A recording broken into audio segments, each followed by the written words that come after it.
Welcome to NR6 tutorial on spawn module. So we're gonna bring in spawn forces. Asset compiler could be used. I would click on here, make sure you have the right side you want, and set it to custom. You also can set how many troops you want. So depending on how well your PC can handle, I would recommend whatever you want to do.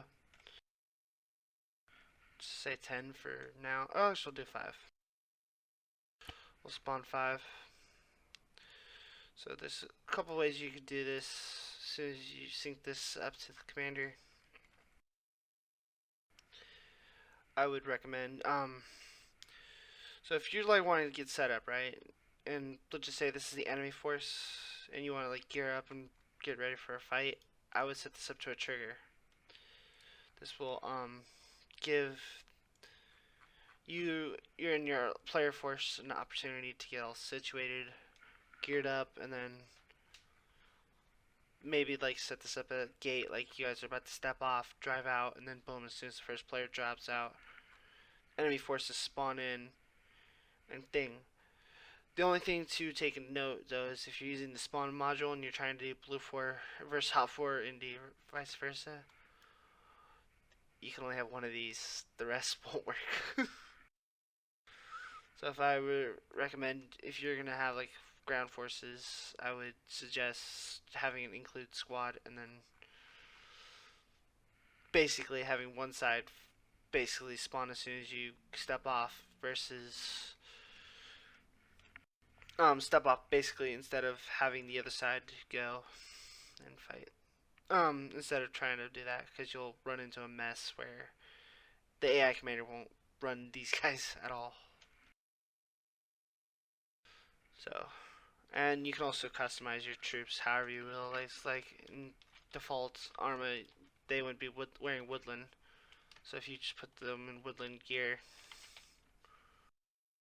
you can then turn around and make this all happen. And now I'll show you.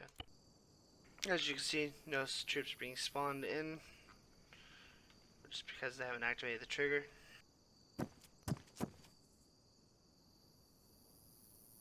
And now they'll start spawning in. And the AI commanders will start directing the mortars to their objectives.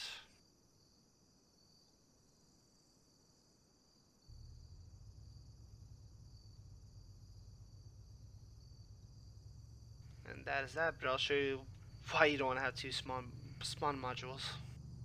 As a compiler, you don't really need to put multiple units down, you can just put like one if you just want to do like ground missions. And I have tested this with or without spawn or triggers, it will still spawn.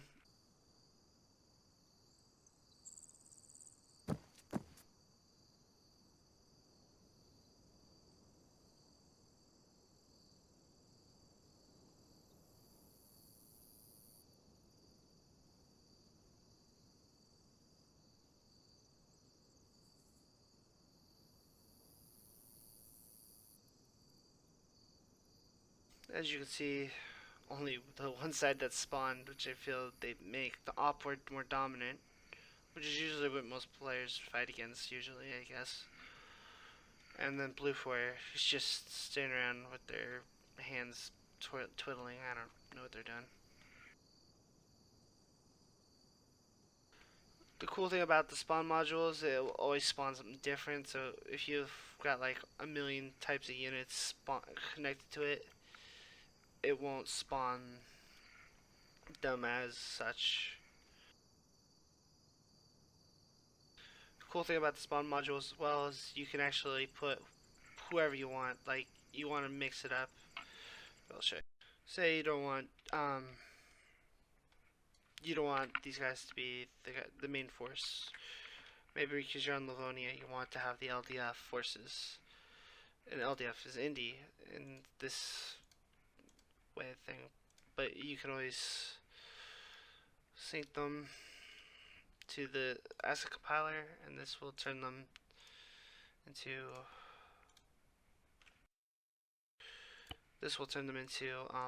Blue 4, and you can still run missions or however you see fit without having to go in and like click on their side or sync them to a Blue 4. And the cool thing is you don't have to wait for the thing to trigger. You can always spawn them in.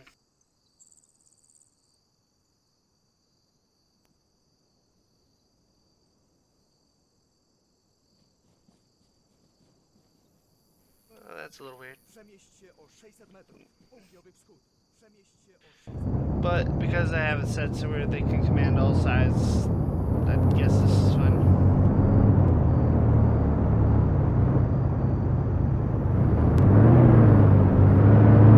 But as you can see, it turned most of the LDF forces into Blue 4. I just don't know about that one indie group or troops, but that should conclude. Hopefully this helps you with learning how to use spawn module. Just remember, only one module it works, second doesn't. So thanks for watching. Bye.